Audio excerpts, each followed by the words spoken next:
అధికారంలో ఉన్న కూటమి ప్రభుత్వం విద్యుత్ ఛార్జీలు తగ్గించకపోతే ఈ నెల 28న విద్యుత్ కార్యాలయాల దగ్గర ధర్నాలు చేస్తామని సిపిఎం రాష్ట్ర కార్యదర్శి శ్రీనివాసరావు తెలిపారు. ట్రూ ఆఫ్ ఛార్జీలు వద్దు, స్మార్ట్ మీటర్లు వద్దు అని ప్రచారం చేస్తామని, విద్యుత్ ఛార్జీలు పెంచమంటూనే సెకీ ఒప్పందం కొనసాగించారని పేర్కొన్నారు. నగరంలోని మాకినేని ఆడిటోరియంలో సిపిఎం రాష్ట్ర నేతలు విద్యుత్ ఛార్జీలు పెంపు, సెకీ స్మార్ట్ మీటర్ల గురించి విద్యుత్ శాఖల పేరిట పుస్తకం విడుదల చేసిన సిపిఎం రాష్ట్ర కార్యదర్శి శ్రీనివాసరావు ఈ సందర్భంగా శ్రీనివాసుగా మాట్లాడుతూ అధికారంలో వచ్చాక సెకీ స్మార్ట్ మీటర్లు అన్ని సమంజసంగా కనిపించాయని ప్రభుత్వాన్ని ప్రశ్నించారు.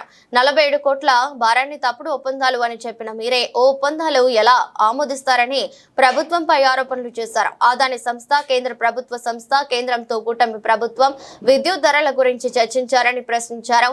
కూటమి ప్రభుత్వం వచ్చాక కూడా బాధుడు ఆగలేదని చెప్పారు. ఈ నెల 24 నుంచి సచివాలయాలు, మండల కార్యాలయాల వద్ద ధర్నాలు జరుపుతామని తెలిపారు. మొన్న చంద్రబాబు నాయుడు గారు విద్యుత్ ఛార్జీలు మేము పెంచలేదు, పెంచబోము అంటూ సెకీ ఒప్పందాన్ని రద్దు చేసుకుంటే పెనాల్టీకి వస్తుంది కాబట్టి మేము దాన్ని అమలు జరుపుతున్నామని చెప్పి ప్రకటించారు. ఇది తెలుగుదేశం చేసినటువంటి వాగ్దానానికి పూర్తిగా వ్యతిరేకమైంది. ఒప్పందం రద్దు చేసుకోవచ్చో లేదో వాళ్ళకి తెలుసు, వాగ్దానం చేసే రోజే తెలుసు. ఎన్నికలకు ముందు 2022లో వాళ్ళు ప్రతిపక్షంలో ఉండగా సెకీ ఒప్పందాన్ని రద్దు చేయాలని ఈరోజు ఆర్థిక మంత్రిగా ఉన్న పయ్యావుల కేసు కోర్టులో కేసు వేశాడు. దాంట్లో ఆయన స్పష్టంగా దీన్ని సమీక్షించి ఛార్జీలు తగ్గించాలి అని కోర్టు ఆదేశించాలని చెప్పి కోరాడు. తర్వాత 2023లో స్మార్ట్ మీటర్లు రద్దు చేయాలని సోమిరెడ్డి చంద్రమోహన్ రెడ్డి హైకోర్టులో కేసు వేశారు. ప్రతిపక్షంలో ఉండగా తప్పు అయినవి ఇప్పుడు ఒప్పు ఎలా అవుతాయి? ఆ రోజు స్మార్ట్ మీటర్లు తప్పు, డ్రాప్ ఛార్జీలు తప్పు, ఛార్జీల పెంపుదల తప్పు. ఈరోజు అధికారంలోకి వచ్చేసరికి సెకీ ఒప్పందం రైటే, స్మార్ట్ మీటర్లు రైటే, ట్రూ ఆఫ్ ఛార్జీలు రైటే, అన్నీ రైటు. కొన్ని అధికారంలోకి వచ్చినాక మొదట్లోనే వాళ్ళు శ్వేతపత్రం ఇచ్చారు. వచ్చిన 2 నెలలకు జూలై 9వ తేదీన అంటే ఖచ్చితంగా నెలకి శ్వేతపత్రం ఇచ్చారు.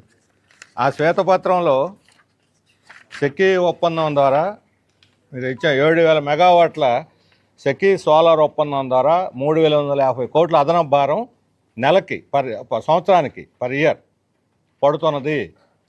సంవత్సరానికి 3,150 కోట్లు పడేటువంటి ఒప్పందాన్ని 25 సంవత్సరాల పాటు చేసుకున్నారు.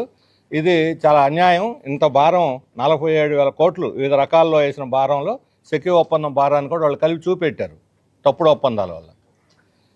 మరి తప్పుడు ఒప్పందాలని చెప్పి వాళ్లే చెప్పిన దాన్ని ఏ రకంగా వాళ్ళు ఆమోదిస్తారు? కనీసం ఏపీఆర్సీకి దీన్ని సమీక్షించమని పెట్టలేదు, కోర్టులో కేసుని వేగవంతం చేయమని కోర్టును కోరలేదు. సెంట్రల్ గవర్నమెంట్, సెకీ అనేది సెంట్రల్ గవర్నమెంట్ సంస్థ, అదాని సంస్థ కాదు, సెంట్రల్ గవర్నమెంట్ సంస్థ. సెంట్రల్ గవర్నమెంట్ సంస్థతో ఒప్పందం చేసుకున్నప్పుడు ఆ ప్రభుత్వంతో నెగోషియేట్ చేయొచ్చు. వీళ్ళు కూడా భాగస్వామ్యం అందులో. సెంట్రల్ గవర్నమెంట్ వీళ్ళు ఉన్నారు, వాళ్ళు వేరు వీళ్ళు వేరు కాదు, డబుల్ ఇంజన్, ఈ ఇంజను ఆ ఇంజన్ ఒకటే. మరి సెంట్రల్ గవర్నమెంట్కి రిప్రజెంట్ చేశారా దీన్ని రద్దు చేయమని, ఈ ఒప్పందాన్ని, లేదా తగ్గేయమని? కనీసం నెగోషియేట్ చేయాలిగా. ₹2.49 పెట్టారు యూనిట్కి. ₹1.99 ఇదే సోలార్ని గుజరాత్లో అదే అదాని కంపెనీ సప్లై చేసింది. ఇక్కడ మనకి వేరే కంపెనీ వాళ్ళు ₹1.99 సప్లై చేస్తామని టెండర్ వేశారు. దాన్ని రద్దు చేసి 2.49కి ఒప్పందం చేసుకుంది.